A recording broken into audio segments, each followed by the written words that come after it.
this Tuesday morning. It is the 4th day of February. Groundhog's Day, just a few days ago. And the work anniversary of Kevin Young. Kevin, good morning to you. Good morning to you as well. And happy work anniversary. I appreciate that. So how long have you been with Ameren? I've been with Ameren now 38 years. Wow. You know, and before we dive into the meat of this conversation, which I'm really excited to talk about today, you know, with being with the company for 38 years, you know, that really is a testament, I think, to the relationship between, you know, the corporate and the business side of things, the admin, and then also just how they treat their employees. Take me through work life at Ameren. 38 years is quite a testament. Oh, boy, I've learned a lot. One of the attributes that I share with people most is the lessons that you learn when over your tenure there. You don't have to leave those at work. Yeah, you can take those home with you. Things like safety, camaraderie, loyalty, stewardship, those sorts of things. They follow you and they travel well. You know, one day at a time. 100%. And you know, with that being said, one day at a time is what I'm sure you guys have to do during, you know, inclement weather, especially during, you know, winter weather months. And just like January the 5th, you were in Harrisburg during the aftermath of that ice storm in southern Illinois. You know, just take me through that account real quick. What was that process like? Well, one of the things that we pride ourselves on is that we stay ready and we stage people prior to that. So getting there is always difficulty, you know, managing your footing and things like that. The ice on the lines and trees and those sorts of things become very difficult. But we're trained. We follow our work practices and safety is always first. Every decision that we make has a component of safety in it. So we follow our training. We go through robust training as linemen and line personnel, if you will. And so we lean on that. And we find that if you stay ready, you don't have to get ready. Well, and take me to that training, you know, portion of this conversation, because you are the manager of electric training for Ameren. And, you know, take me through some of the ways and those processes in which you get everyone prepared. Well, one of the things is we look for people who are flexible and have agility. Oh, I bet. So once we get those people online, we spend a lot of time climbing poles.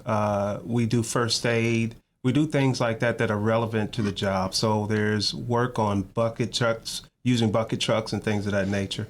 And so we have a very robust training. It's 3 years, 6,000 hours, and you have to have both. Whoa. And so we spend that time really focusing on details of the job. Well, and, you know, I think that's so fascinating, too, now that we're, you know, getting into this is, you know, when we see that, you know, snow coming down and we see the ice, you know, we aren't really thinking about, you know, the folks that are really out there, you know, when things get rough to make sure that the power's back on as quickly as possible, or if there's any other type of an event. And to hear that, I mean, all the prep work that goes into, you know, this process, this job, it's honestly incredible. I mean, 6,000 hours is that is not a week at school. We want to make sure that our training is impactful. Yeah. We have a hazardous profession, but when we follow our safety procedures and protocols and things of that nature, we mitigate a lot of the risk. Yeah. And so we believe steadfast in making sure that we're trained, that our policies are well understood, and that we follow them. Well, and, you know, going through that, you know, I'm a little bit younger. I'm going to be honest with you, Kevin. I can't walk and chew gum. So I think if I climbed the pole, the first aid actually would just turn into a live training session on CJ. But that's okay. I'm not applying. But okay. I will say this. There's so many individuals out there that, especially in my generation, we promote trades all the time in that trade industry where college isn't always that number one option for people. And there's so many more beneficial ways to have a career, have a life, especially through some of what Ameren offers. So if I'm a young person starting my work career, you know this better than anyone. What attributes do I need to have, you know, as a person, or what would you suggest really those qualities that make a good line worker? Well, first and foremost, you have to not be scared of heights. I'm out. The majority of the work that we do is up in the air, and so that would be the first attribute. I like to think of our employees as working athletes, and so there's a physical aspect to what they do. I mean, we're not going to run marathons and things of that nature. We don't have to lift 500 pounds, but the more physically fit that you are, the better you're enabled to handle the rigors of the job. Well, and on top of that, just a quick follow-up, I would imagine you have to be mentally fit too, because if you're up there at higher altitudes or just higher, heights, you have to really be focused. And if you aren't, one bad suggestion, one bad thought could lead to maybe an accident, I'm sure. Absolutely. Our employees, especially when they're engaged in work processes, we rely on them to be really have the ability to anticipate. Yeah. And so when you can anticipate, you know next steps, what we're going to do next, and you also know what hazards surround whatever the task is that you're doing. And so there is a great amount of focus, because if you're not focused, things can happen. And we want to be able to control the narrative. So we follow our safety procedures. We stay focused on the task at hand. One may say something like driving is simple, but that's a task for us. And so we take that as such, and we focus. 100%. I mean, especially if you're focused on what you guys would consider simpler tasks, you're going to be definitely locked in when those bigger ones keep going. It's all about being locked in and just ready to anticipate. I really do like that. Absolutely. And I'm sure there's folks that are interested in being, a line worker, interested in being in the company. But take me through the actual steps. What does that process look like? Because when I hear, especially 6,000 hours, that could be intimidating, I'm sure, for maybe a younger person out there that wants to get started. But what's that process look like? Well, we're looking for someone who has drive. That's the first and foremost. Other than that, you can go out to our website.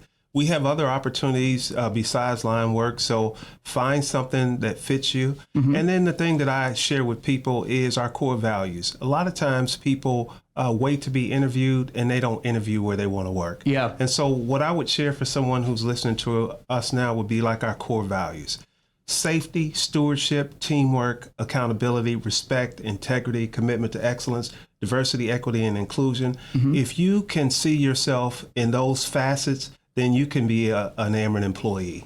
And honestly, that's great that you mentioned that too, because not everyone's suited for, that specific job. Right. And just on the path work side of things, just a quick follow-up on it, because I'm so fascinated. So if I apply for being a lineman and I get accepted and I, get the job, what's that process look like? Am I automatically hired as a lineman? What's that training, truly look like in just steps, if it's okay? Very good question. The first thing would happen is you'd pass a CAS test. You'd have to pass a CAS test. And then from that, there's an interview. And from the interview process, we have the evaluation. So we'd have you come out. Our evaluation process is 2.5 days. Wow. And so we put you through tasks that are associated with the trade. You climb poles, work with others. We're looking for folks that not are just skilled, but that have our core values, that can collaborate with others in teamwork. Even though you are, in effect, competing for a job, we want to see how you work with others, see that you're following directions, see that you're working safely. So those things are the aspects that we focus on during the evaluation. And once you are recommended in that evaluation, and then it's up to the regions to decide of the group of people that we evaluate who they want to hire. And once they do that, they return back to our training center. And then we go from there to start our rigorous training. And now take me through that training, because I can only imagine if just that first step is, as intensive as that is, take me through what that training looks like. Our first phase of the training, and we look at this, we have 6 phases of training.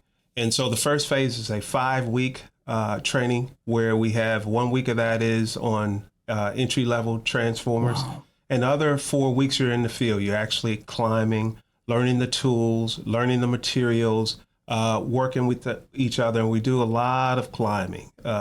We don't climb as much as we used to in the field, but it's just those situations where we do, to where we have to make sure that we're prepared.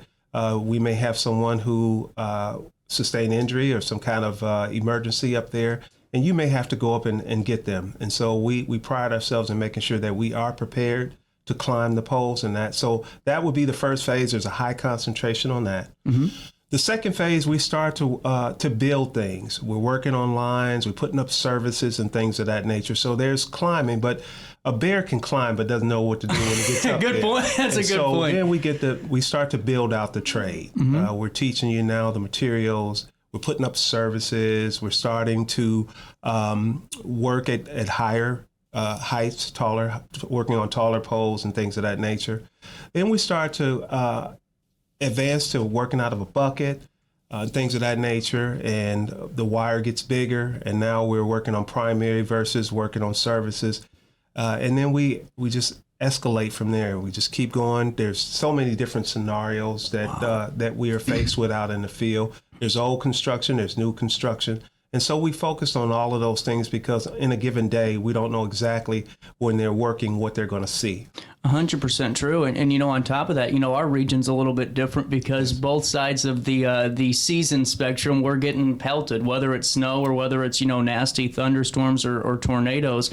And, you know, in that training, I'm kind of just curious, is that one of those things that you guys go through, is just kind of going through the geography that we're in, that region we're in, and knowing, hey, you guys are going to be working pretty much 365 because of that, the nuanced weather and pattern that we experience here? Yeah, well, there's no way to reproduce those situations. That's what I was curious about. Yeah. So what we do is on blue sky days, we really hone in on our fundamentals. Okay. If you are fundamentally prepared, no matter what the weather, the work doesn't change, the element does. And so we learn to navigate through those things with our PPE. We dress in layers and things of that nature. We stay hydrated. And so we're able to handle the conditions that way. But we stay focused on our training, our work procedures, and that gets us through those difficult situations. Well, and before we take this quick break and come back with more conversation, I think it's great to point out, too, you know, we use the term lineman, but, yes, you know, this is a job for everybody, you know, and there's more and more women that are entering trade, you know, specific fields and jobs. Are you seeing that on your guys' side of things, too? Absolutely, yes. There is room in this trade for females. Mm-hmm. And so the work anymore is ergonomically better than it ever was. It's safer than it ever was.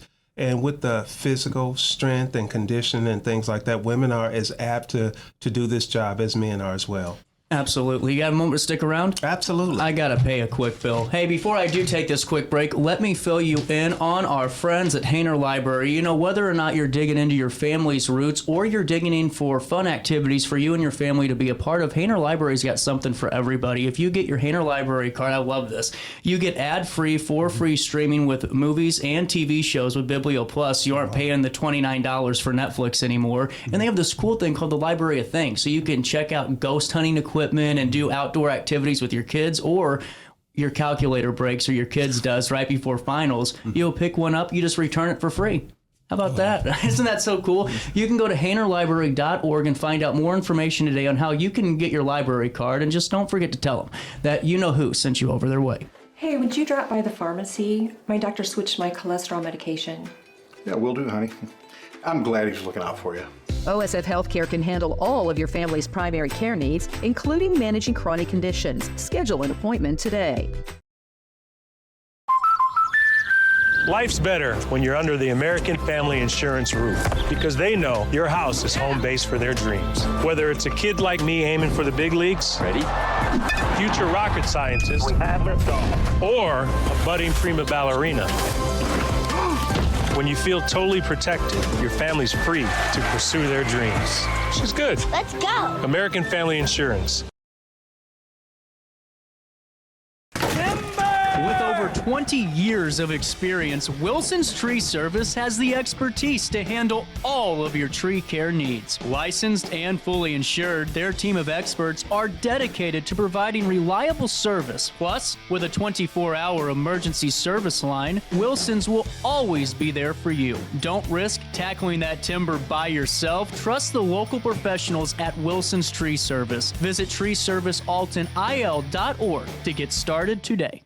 No matter the season, Play It Again Sports in Edwardsville has the gear the athletes need to get in the game. Whether you're shopping for the newest sports equipment or saving money on quality used gear, Play It Again Sports carries what you need to maximize performance to get the most out of every swing, kick, stroke, or shot. We'll even buy your used goods, paying cash on the spot. We carry all the gear for all the sports all year long. We're your hometown sporting goods store. Play It Again Sports, conveniently located at 4 Club Center Court in Edwardsville.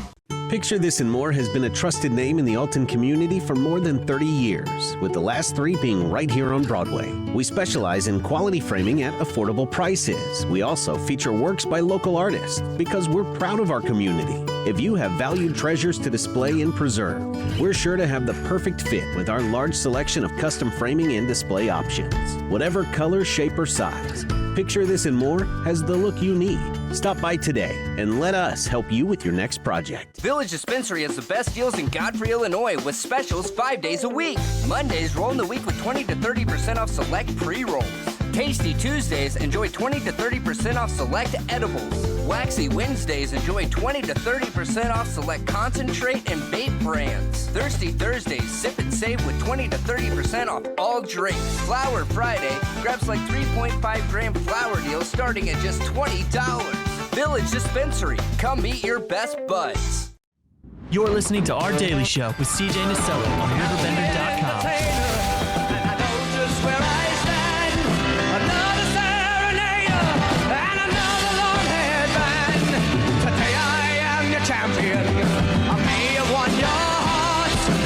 Welcome back, Daily Show, smacking you in the nose at 9:24. Kevin back in the studio. How are we doing? Doing well. Thanks for having me. You know, really great conversation. If you're just tuning in, you'll watch the full one on RiverBender.com/Daily Show. But, you know, Kevin, as we're getting back into this, I always say, and I'm not going to put you on the spot and ask you to agree with my conspiracy, but I do think that the big grocery stores, the big box stores for grocery, big grocery is in cahoots with the local news.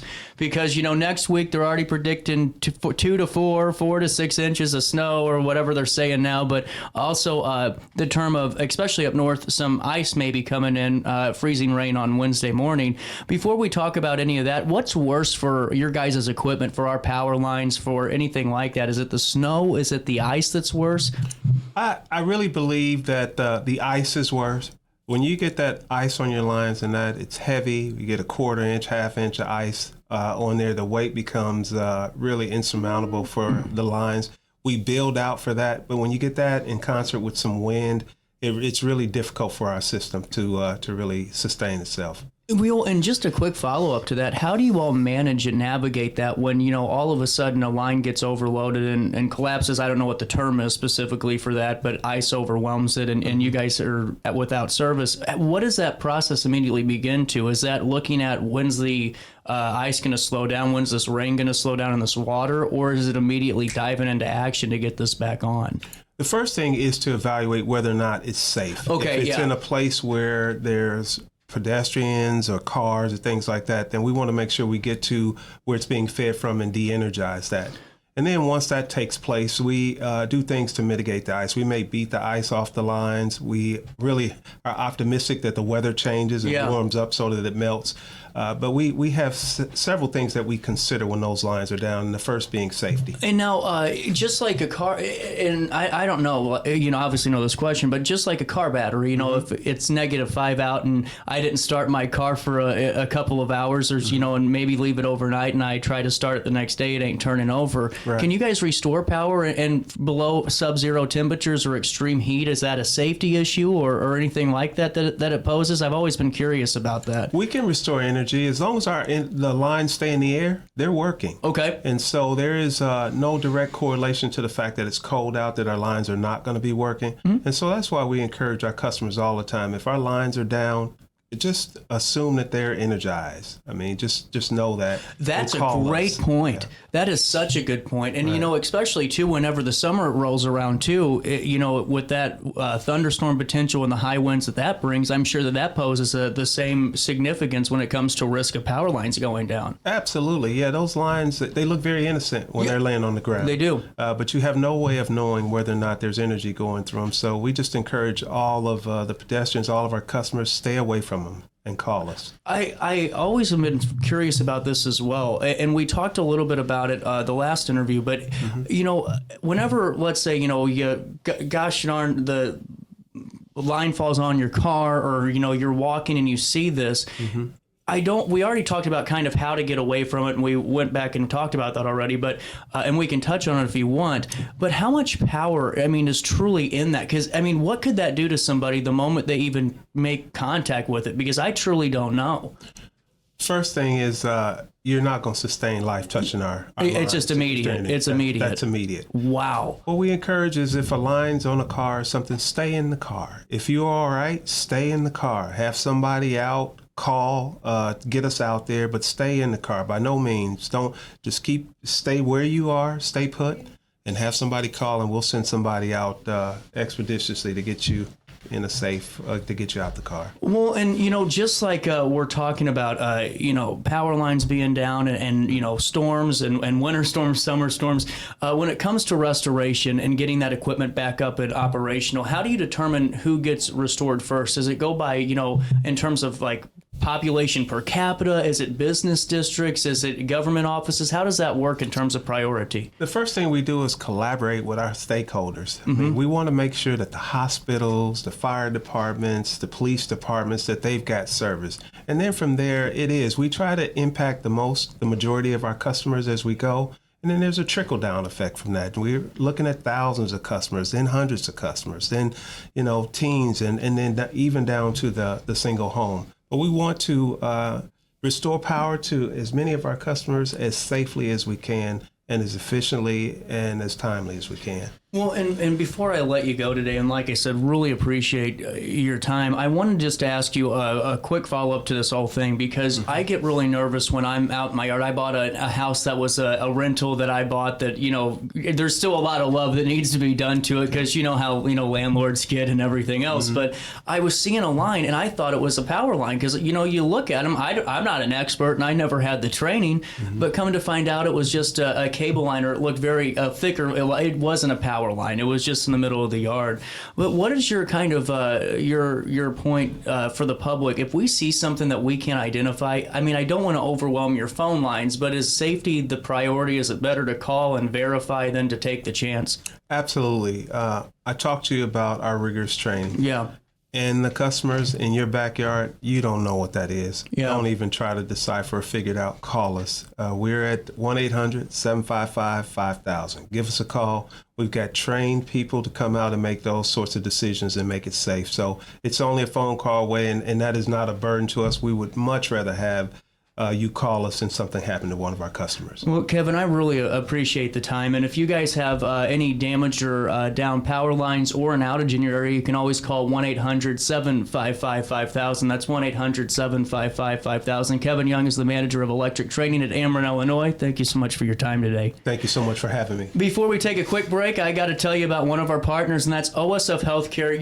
You'll find care just as unique as you are at OSF St. Anthony's Health Center. And what I think is really cool is around here, it used to take, a lot to get appointments done. We'd have to drive to DePaul and drive all the way down to St. Louis. But now OSF's bringing it all right here into the 618. They have that new intensive wound care clinic. They have so much more when it comes to the Mueller Cancer Center, pulmonology, and really just they keep adding each and every day. Whether or not you're going for pain management or you need a new primary care provider, I highly encourage you to go to osfhealthcare.org and start your journey with our community partner today.